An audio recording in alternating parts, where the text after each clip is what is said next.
Hello students, आज मैं आप लोगों को बीकॉम सेम 4 का जो टेक्सेशन है उसमें चैप्टर नंबर 5 जो है computations of total income of individual એટલે કે અહીંયા આગળ વ્યક્તિની કુલ આવકની ગણતરી કરવાની છે वो जो यहाँ पे चैप्टर है उसमें मैं आज आप लोगों को सम नंबर 7 कराने वाली हूँ।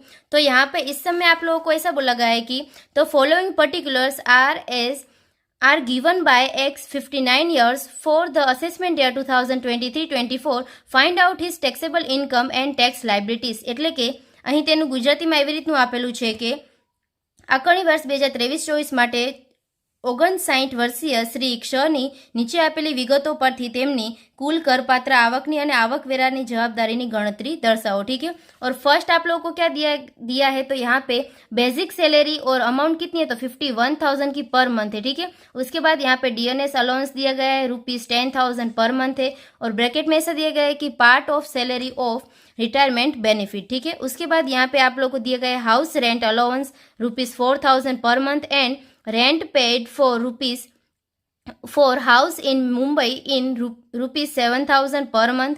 इस तरह से आप लोगों को फर्स्ट इन्फॉर्मेशन दी है। ठीक है, तो ये किस हेड की इन्फॉर्मेशन होगी तो ये जो इन्फॉर्मेशन है वो सैलरी के हेड में इन्फॉर्मेशन इसकी हो गई। ठीक है, तो सेकंड नंबर की आप लोगों को ऐसा दिया गया है कि ही ऑन्स अ commercial building at New Delhi which is let out on 1st July 2022 at the monthly rent of ₹46,000. He pays municipal tax of ₹12,000 and ₹15,000 for the previous year 2021-22 and 2022-23 and March 31st 2023 and April 2023 respectively।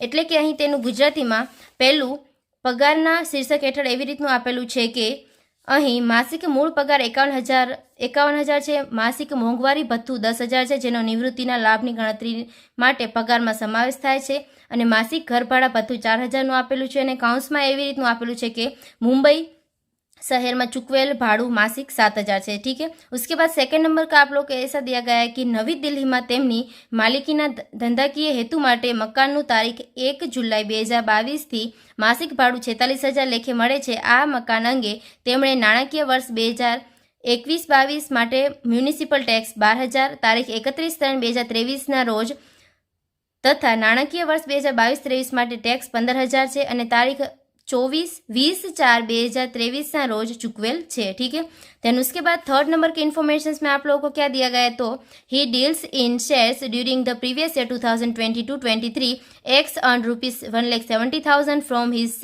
Share business and पे ₹30,000 as securities transactions tax. ठीक है, એટલે કે અહીં તેઓ શેરના dealer તરીકે ધંધો કરે છે અને પાછળના વર્ષ 2022-23 દરમિયાન શેરોના ધંધામાંથી થયેલ આવક 1,70,000 હતી અને સિक्योरिटीज ट्रांजेक्शन टैक्स तरीके 30,000 चुकवेल है। ठीक है, तो अभी यहाँ पे हम लोग क्या करेंगे तो फर्स्ट थर्ड नंबर की जो इन्फॉर्मेशन दी गई है उस तक यहाँ पे अभी हम लोग क्या करेंगे तो इन्फॉर्मेशन जितनी दी गई है उसके ऊपर से हम लोग सम स्टार्ट कर देंगे। ठीक है, उसके बाद की जो इन्फॉर्मेशन दी गई है वो इन्फॉर्मेशन हम लोग पढ़ते जाएंगे और कैलकुलेट करते जाएंगे। ठीक है, तो फर्स्ट यहाँ पे आप लोगों को टोटल कितने इनकम टैक्स के हेड होते हैं तो 5 हेड्स होते हैं। तो फर्स्ट यहाँ पे हम लोग लिखेंगे सैलरी हेड और सैलरी हेड में आप लोगों को क्या दिया गया है तो फर्स्ट सैलरी दी गई है। ठीक है, कितनी अमाउंट है तो 51,000 की पर मंथ यानी कि इंटू हम लोग 12 करेंगे तो अमाउंट यहाँ पे आप लोगों को कितनी मिलेगी तो 51,000 इंटू 12 करेंगे तो आप लोगों को 6,12,000 की अमाउंट मिलेगी। देन उसके बाद यहाँ पे आप लोगों को आगे क्या बोला गया है कि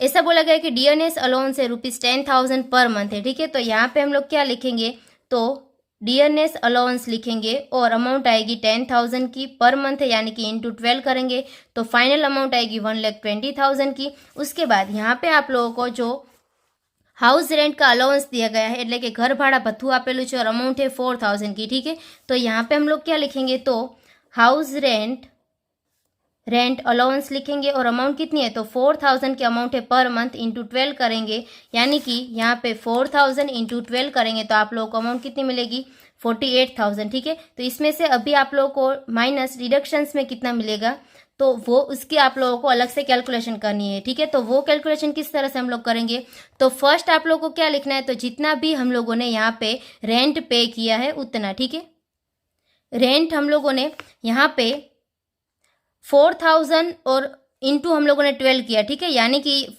एक ईयर का कितना हुआ 48,000। तो अभी फर्स्ट हम लोग क्या लिखेंगे यहाँ पे, जितना भी हम लोगों को रेंट का अलाउंस मिल रहा है वो, ठीक है, यानी कि એટલે કે અહીંયા ઘર ભાડાનું જે ભથ્થું મળે છે उसकी अमाउंट हम लोग लिखेंगे। तो फर्स्ट अमाउंट में फर्स्ट में हम लोग क्या लिखेंगे, तो 48,000। सेकेंड में आप लोगों को क्या लिखना है, तो यहाँ पे जितना भी रेंट हम लोगों ने पे किया है वो अमाउंट आएगी। तो यहाँ पे हम लोगों ने पे कितना किया है, तो ऐसा बोला गया है कि मुंबई में हाउस है और 7,000 पर मंथ पे किया है, ठीक है। यानी कि हम लोग क्या करेंगे, 7,000 इंटू 12 यहाँ पे करेंगे। तो 7,000 इंटू 12 कितना होगा, तो 84,000 होगा। तो यहाँ पे 84,000 और इसमें से आप लोग को लेस करना है 10%, ठीक है। किसका, तो सैलरी का। तो सैलरी में यहाँ पे क्या आप लोगों को लेना है, तो इसमें ये जो डीएनएस अलाउंस है वो प्लस करना है, ठीक है। એટલે કે જે મોંઘવારી ભથ્થું આપેલું છે તે ઉમેરવામાં આવશે। तो यहाँ पे 6,12,000 उसमें ऐड करना होगा 1,20,000। तो आप लोगों को यहाँ पे फाइनल कितना मिलेगा, तो 7,32,000 की सैलरी मिली। इसका 10% यानी कि कितना हो जाएगा, तो 73,200, ठीक है।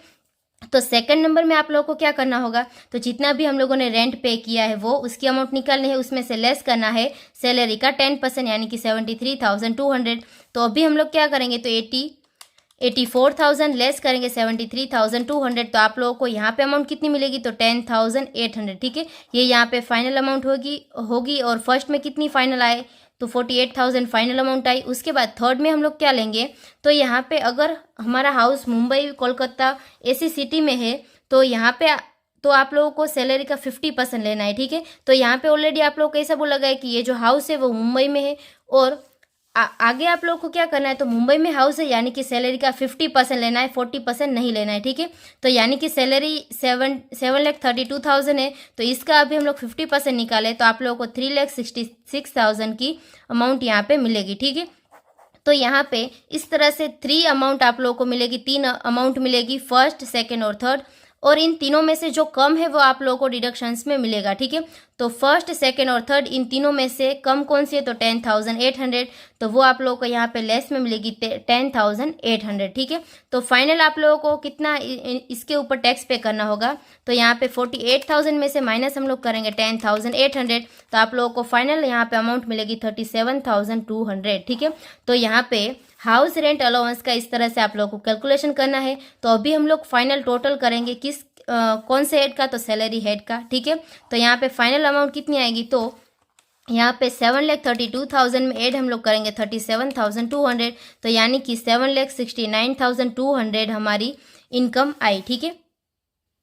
देन उसके बाद यहाँ पे आगे हम लोग क्या करेंगे, तो सेकेंड नंबर का जो हेड है हाउस प्रॉपर्टी उसका हम लोग कैलकुलेशन करेंगे कि कितना अमाउंट हम लोगों को मिलेगा, ठीक है। तो यहाँ पे इसमें सेकंड नंबर की इन्फॉर्मेशन में आप लोगों को ऐसा बोला गया है कि ही earns commercial building at new building which is let out on 1 July 2022 at the monthly rent. यहाँ पे आप लोग को 46,000 दिया गया है, ठीक है। तो यहाँ पे आप लोग को फर्स्ट क्या करना है, तो 46,000 पर मंथ है, इंटू 12 करेंगे तो आप लोगों को अमाउंट मिलेगी, ठीक है। यानी कि 46,000 इंटू 12 करना होगा तो आप लोगों को 5,52,000 की अमाउंट मिली।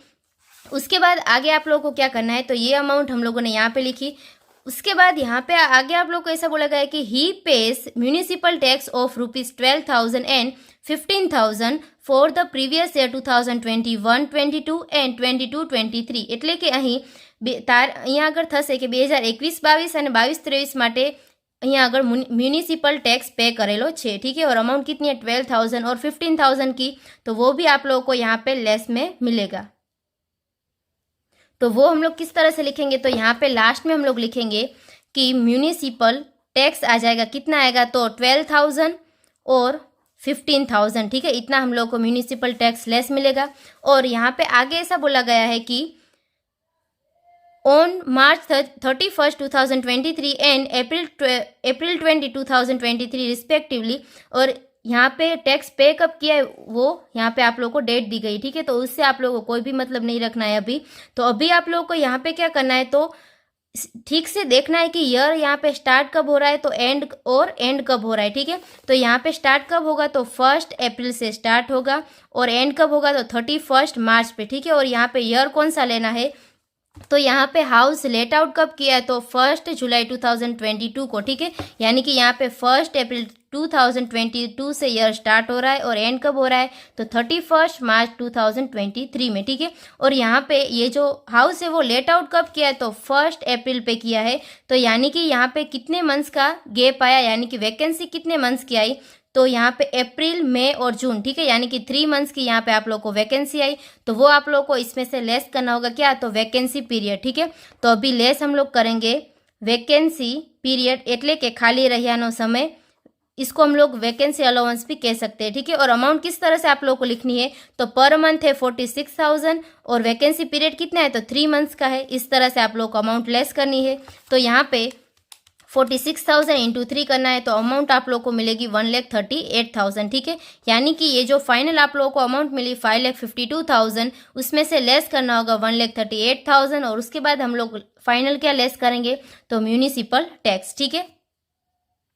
तो अभी यहाँ पे हम लोग कैलकुलेशन करें तो फर्स्ट आप लोगों को क्या करना है, तो यहाँ पे ये जो 5,52,000 अमाउंट आई उसमें से हम लोग लेस करेंगे 1,38,000। देन उसके बाद यहाँ पे 4,14,000 की अमाउंट आप लोगों को मिलेगी। देन उसके बाद आप लोगों को क्या करना है, ये जो 4,14,000 अमाउंट आई उसमें से हम लोग लेस करेंगे 12,000 और लेस करेंगे 15,000। तो यहाँ पे अमाउंट आप लोगों को मिलेगी 3,87,000, ठीक है। इसमें से अभी आप लोगों को माइनस करना होगा 30% स्टैंडर्ड डिडक्शंस, ठीक है। तो माइनस अभी हम लोग 30% करेंगे तो आप लोगों को फाइनल अमाउंट कितनी मिलेगी, तो यहाँ पे मिलेगी 2,70,900, ठीक है। ये किस हेड में हो गई यहाँ पे टैक्सेबल इनकम, तो हाउस प्रॉपर्टी के हेड में आप लोग को फाइनल अमाउंट मिली 2,70,900। देन उसके बाद यहाँ पे आप लोगों को थर्ड नंबर का हेड जो आता है पीजीबीपी, उसके अंडर में कितनी हम लोगों को कितने अमाउंट के ऊपर टैक्स पे करना है वो निकालना है, ठीक है। तो यहाँ पे थर्ड नंबर की इन्फॉर्मेशन में आप लोगों को ऐसा बोला गया है कि he deals in shares during the previous year 2022-23 x earn ₹1,70,000 from his share business and pays 30,000 as securities transactions tax. એટલે કે અહીં આપેલું છે કે તેઓએ શેરના ડીલર તરીકે ધંધો કરે છે અને પાછલા વર્ષ 2022-23 દરમિયાન શેરના ધંધામાંથી થયેલ આવક છે 1,70,000 હતી અને સિક્યુરિટીઝ ટ્રાન્ઝેક્શન્સ ટેક્સ તરીકે 30,000 રકમ ચૂકવેલ છે, ठीक है। तो ये आप लोगों को पीजीबीपी के हेड में किस तरह से अमाउंट लिखनी है, तो यहाँ पे अर्न कितना हुआ है, तो अमाउंट कितनी है, तो 1,70,000 की अमाउंट है, उसमें से माइनस हम लोग 30,000 करेंगे जो यहाँ पे उसने अमाउंट पे की है 30,000 की। क्यों, तो यहाँ पे सिक्योरिटीज ट्रांजेक्शन टैक्स का जो अमाउंट है वो लेस करना है आप लोगों को, ठीक है। क्यों, क्योंकि इतनी अमाउंट उसने पे की है इसीलिए। तो यहाँ पे अगर हम लोग 1,70,000 में से यहाँ पे हम लोग करेंगे 1,70,000 लेस 30,000, तो आप लोगों को फाइनल यहाँ पे 1,40,000 मिलेगी पीजीबीपी के हेड में टैक्सेबल इनकम, ठीक है। उसके बाद यहाँ पे फोर्थ नंबर के हेड में हम लोग क्या करेंगे, तो यहाँ पे फोर्थ नंबर की इन्फॉर्मेशन उसमें ऐसा दिया गया है कि he purchase 4,000 unlisted shares in a limited on January 16, 2008 for ₹18,000. A limited dealers bonus in the ratio of 1:1 on February 1st, 2008. यहाँ पे आप लोगों को आगे ऐसा दिया गया कि x transfer ₹3,000 bonus share on December 2022 for ₹2 lakh on his friend Y through unrecognised stock exchange. और ब्रैकेट में ऐसा दिया गया है कि कॉस्ट इन्फ्लेशन इंडेक्स दिया गया है 2007-8 का है 129 एंड 2022-23 का है 331, ठीक है। એટલે કે અહીં ગુજરાતીમાં એવી રીતનું આપેલું છે કે તારીખ 16મી જાન્યુઆરી 2008ના રોજ એ લિમિટેડના બિન નોંધાયેલા 4,000 શેરો ₹80,000ની કિંમતે ખરીદ્યા હતા। એ લિમિટેડ 1/2/2008ના રોજ 1:1ના પ્રમાણમાં બોનસ શેરની ફાળવણી કરી હતી। શ્રી ક્ષએ આ પૈકી 300 બોનસ શેર તેમના મિત્ર શ્રી જીને તારીખ 28/12/2022ના રોજ 2 લાખના અવેજીથી નહીં નોંધાયેલા શેર બજાર દ્વારા ટ્રાન્સફર કરેલ હતા અને નાણાકીય વર્ષ 2007-8 તથા 2022-23 માટે પડતર આધારિત સૂચકાંક આપેલો છે अनुक्रमे 129 અને 331। तो यहाँ पे आप लोगों को अनलिस्टेड शेयर्स की कितनी अमाउंट दी गई, तो 2 लाख की अमाउंट दी गई है। तो यहाँ पे फोर्थ नंबर में आप लोगों को ऐसा लिखना होगा 2 लाख, उसमें से आप लोगों को लेस क्या करना है, तो यहाँ पे कॉस्ट ऑफ एक्विजिशंस आप लोग को लेस करना होगा, ठीक है। तो कॉस्ट ऑफ एक्विजिशंस यहाँ पे कुछ भी नहीं आएगा, क्यों? क्योंकि यहाँ पे ये जो शेयर है वो अनलिस्टेड तो है, मगर कब खरीदे हैं तो यहाँ पे 2001 के बाद परचेस किए, ठीक है। ऑलरेडी आप लोग को कौन सा ईयर दिया गया है तो 2008, तो यहाँ पे लेस हम लोग कॉस्ट ऑफ एक्विजिशंस कुछ भी नहीं करेंगे। और यहाँ पे अमाउंट कितनी आएगी तो फाइनल 2 लाख की अमाउंट आएगी कैपिटल गेन के हेड में, ठीक है। उसके बाद आगे यहाँ पे 5th नंबर में आप लोग को ऐसा बोला गया है कि x earned aggregate dividend of rupees 3 lakh from listed domestic companies, interest from saving bank accounts deposits with IDBI Bank in rupees 15,000, winning from lottery net of TDS as the rate 30% आप लोगों को दिया गया है rupees 21,000 का है winning lottery, ठीक है। तो यहाँ पे आप लोगों को क्या करना होगा, तो आप लोगों को गुजराती में ऐसा बोला गया है कि श्री क्षण ने નોંધાયેલા ડોમેસ્ટિક કંપનીના તરફથી 3 લાખની ગ્રોસ ડિવિડન્ડની આવક થઈ છે અને આઈડીબીઆઈ બેંકના સેવિંગ ડિપોઝિટ ખાતામાં 15,000નું વ્યાજ જમા થયું છે। લોટરીની નેટ આવક છે 21,000 અને મૂળ સ્થાને 30% ટેક્સ કપાત પછી થઈ હતી, ठीक है। तो यहाँ पे आप लोग को जो ग्रोस डिविडेंड दिया है 3 लाख का, तो वो भी हम लोग क्या लिखेंगे तो 5th नंबर का जो हेड है इनकम फ्रॉम अदर सोर्सेज उसमें लिखेंगे, ठीक है। तो फर्स्ट करके मैं सिर्फ लिख रही हूँ 3 लाख, आप लोगों को इन्फॉर्मेशंस भी लिखनी है कि किसका है 3 लाख, ठीक है। तो यहाँ पे डिविडेंड का है। उसके बाद सेकंड जो आप लोगों को दिया गया है कि 15,000 का क्या है तो आईडीबीआई बैंक का डिपॉजिट जो हम लोगों ने किया था उसका इंटरेस्ट है, ठीक है। तो यहाँ पे सेकंड करके आप लोगों को लिखना होगा 15,000। उसके बाद 3rd नंबर में हम लोग क्या लिखेंगे तो यहाँ पे लॉटरी का अमाउंट कितना दिया है तो 21,000 दिया गया है, तो उसका हम लोग ग्रोस निकालेंगे, ठीक है। तो 3rd नंबर करके आप लोगों को लिखना होगा 21,000 इंटू 100 बाय हम लोग 70 करेंगे, ठीक है। 70 क्यों तो यहाँ पे 30% जो TDS बोला है वो इसमें से हम लोग लेस करेंगे 100 में से, तो ऑलरेडी आप लोगों को 70 मिलेगा। तो अभी यहाँ पे 21,000 इंटू 100 डिवाइडेड बाय हम लोग 70 करें तो आप लोगों को कितना 30,000 का लॉटरी का अमाउंट मिलेगा, तो यहाँ पे हम लोग लिखेंगे 30,000, ठीक है। तो फाइनल यहाँ पे 5th नंबर का जो हेड है उसमें इनकम कितनी आप लोगों को दिखानी है तो 3 लाख प्लस आप लोगों को करना होगा 15,000 प्लस 30,000, तो आप लोगों को यहाँ पे 3,45,000 की अमाउंट मिलेगी, ठीक है। इस तरह से आप लोगों को 5th नंबर के हेड में अमाउंट कैलकुलेशन करनी होगी। देन उसके बाद यहाँ पे हम लोग क्या लिखेंगे तो टोटल इनकम हमारी कितनी आई, तो फर्स्ट जो हेड था सैलरी का उसमें हम लोगों को 7,69,200 की अमाउंट मिली थी। देन उसके बाद आगे का जो सेकंड नंबर का हेड था हाउस प्रॉपर्टी का उसमें हम लोगों को 2,70,900 की इनकम मिली थी, ठीक है। तो वो दोनों प्लस करने के बाद आगे हम लोग क्या करेंगे, ये जो 3rd नंबर का हेड है उसकी अमाउंट कितनी आई तो 1,40,000 वो इसमें हम लोग ऐड कर देंगे और प्लस करेंगे 4th नंबर का हेड का 2 लाख। उसके बाद प्लस आगे हम लोग करेंगे 5th नंबर के हेड का यानी कि 3,45,000, तो यानी कि यहाँ पे आप लोग को फाइनल अमाउंट कितनी मिलेगी तो 17,25,100। तो इतना यहाँ पे हम लोगों को मिलेगा। और मैं आप लोगों को एक बात बता दूं कि यहाँ पे जो हम लोगों ने सैलरी हेड का जो इनकम निकाला, ठीक है, उसमें से हम लोगों ने क्या किया तो माइनस जो 50,000 का स्टैंडर्ड डिडक्शंस लेस करना था वो रह गया है, ठीक है, गलती से। तो यहाँ पे हम लोग लेस कर देंगे 50,000 का स्टैंडर्ड डिडक्शन। तो यहाँ पे फाइनल अमाउंट आप लोगों को कितनी मिलेगी तो 7,19,200 की मिलेगी सैलरी के हेड में, ठीक है। तो फाइनल अभी हम लोग टोटल अगर करें तो फर्स्ट क्या आएगा तो 7,19,200,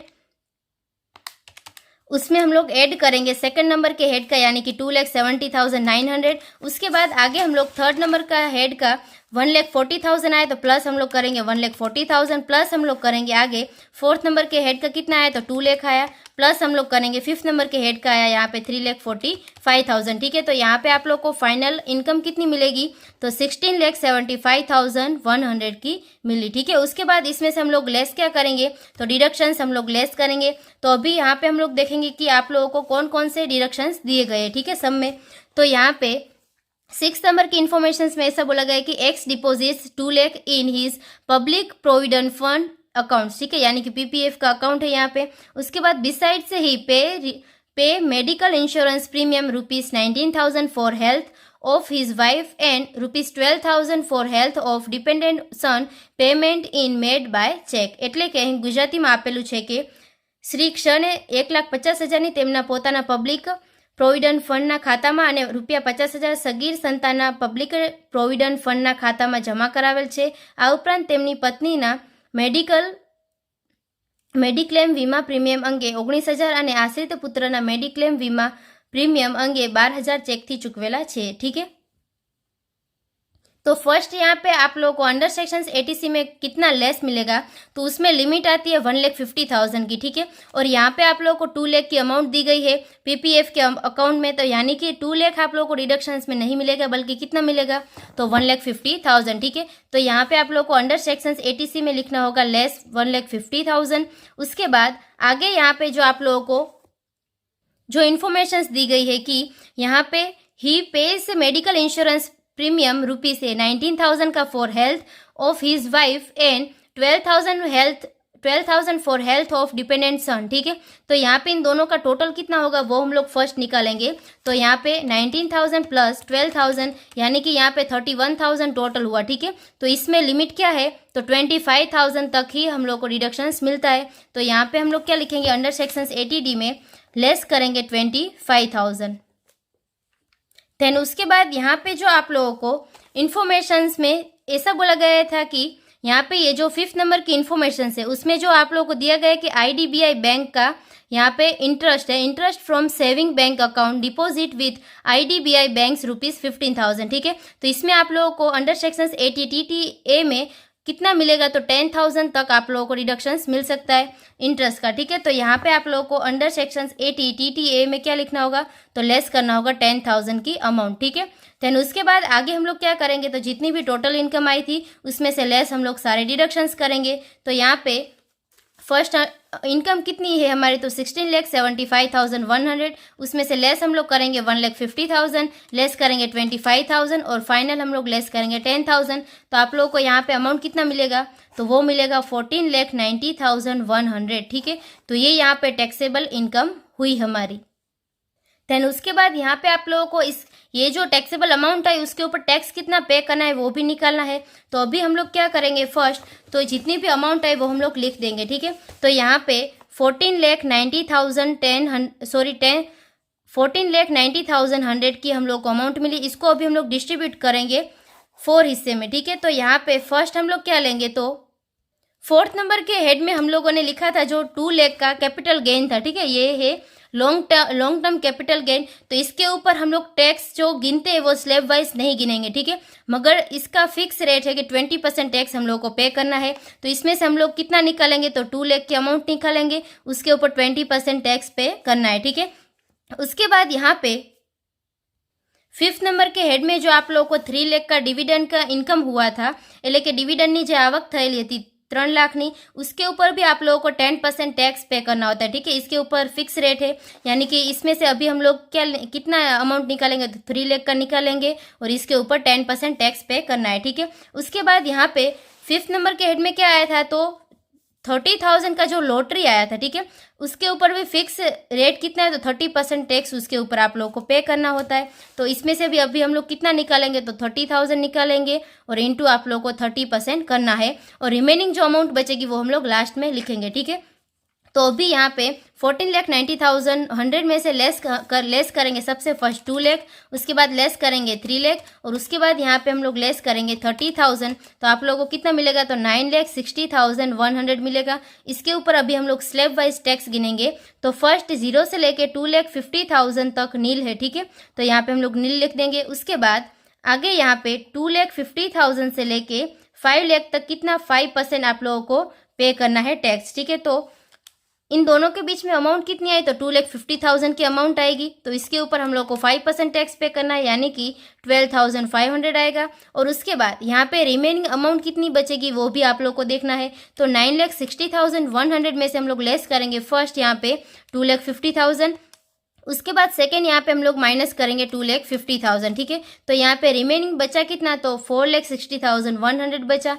तो यहाँ पे उसके बाद आगे क्या है, तो 5 लाख से लेके 10 लाख तक आप लोग को 20% टैक्स पे करना है. ठीक है, तो इन दोनों के बीच में कितनी 5 लाख की अमाउंट आती है. ठीक है, तो हम लोग को यहाँ पे फाइनल 5 लाख के ऊपर टैक्स नहीं गिनना है, मगर किसके ऊपर गिनना है, तो 4,60,100 के ऊपर। तो इंटू अभी हम लोग 20% करेंगे तो आप लोग को 92,020 अमाउंट मिलेगी, ठीक है। यानी कि फाइनल यहाँ पे टोटल कितना होगा, तो प्लस हम लोग करेंगे 12,500, यानी कि 1,04,000 की यहाँ पे स्लैब वाइज टैक्स हमारा आया, ठीक है। और उसके बाद यहाँ पे कितना कितना टैक्स आएगा, तो 2 लाख के ऊपर 20%, यानी कि यहाँ पे 2 लाख इंटू 20% हम लोग करेंगे तो 40,000 की आप लोगों को अमाउंट मिलेगी। उसके बाद यहाँ पे 3 लाख इंटू 10%, यानी कि 30,000 की सेकेंड नंबर की आप लोगों को अमाउंट मिली। और यहाँ पे 30,000 इंटू हम लोग 30% करेंगे तो यहाँ पे 9,000 की आप लोगों को अमाउंट मिली, ठीक है। फाइनल अभी हम लोग क्या करेंगे, यहाँ पे फर्स्ट, सेकेंड, थर्ड और फोर्थ इन चारों का हम लोग टोटल करेंगे, यानी कि 40,000 प्लस हम लोग करेंगे 30,000 प्लस करेंगे 9,000 प्लस करेंगे यहाँ पे 1,04,520। तो फाइनल आप लोगों को यहाँ पे टैक्स कितना मिलेगा, तो 1,83,520 आप लोगों को टैक्स मिलेगा। उसके बाद आगे अभी हम लोग क्या करेंगे, तो इसमें आप लोगों को प्लस करना होगा 4% हेल्थ एंड एजुकेशन सेल्स का। तो डायरेक्ट अभी हम लोग क्या करेंगे, प्लस करेंगे 4%, यानी कि यहाँ पे आप लोगों को अमाउंट कितनी मिलेगी, 1,90,860.8 मिलेगी। उसके बाद इसमें से आप लोगों को क्या करना है, तो लेस करना है TDS, जो यहाँ पे हम लोगों ने इनकम लिखी थी लॉटरी की, उसके ऊपर कितना 30% TDS हम लोगों को लेस में मिलेगा, ठीक है। तो अभी यहाँ पे 30% कितना होता है, तो 30,000 इंटू 30% हम लोग करें तो 9,000 का आप लोगों को TDS में लेस मिल जाएगा। तो लास्ट में आप लोगों को TDS लेस करना होगा 9,000 का। तो यहाँ पे फाइनल आप लोगों को टैक्सेबल अमाउंट कितनी मिलेगी, तो यहाँ पे हम लोग लेस करेंगे 1,90,860.8 में से 9,000, ठीक है। तो यहाँ पे आप लोगों को अमाउंट कितनी मिलेगी, तो वो मिलेगी 1,81,860, ठीक है। इतनी यहाँ पे आप लोगों को अमाउंट मिल गई। यानी कि ये क्या हो गया, तो ये यहाँ पे आप लोगों को कितना टैक्स पे करना होगा वो अमाउंट आप लोगों को मिल गई, ठीक है, 1,81,860। तो जब भी आप लोगों को एग्जाम में इस टाइप का सम पूछा जाए तो इस तरह से आप लोगों को सॉल्व करना होगा। तो यहाँ पे ये जो सम नंबर 7 था वो कंप्लीट होता है। I hope you understand and thank you all.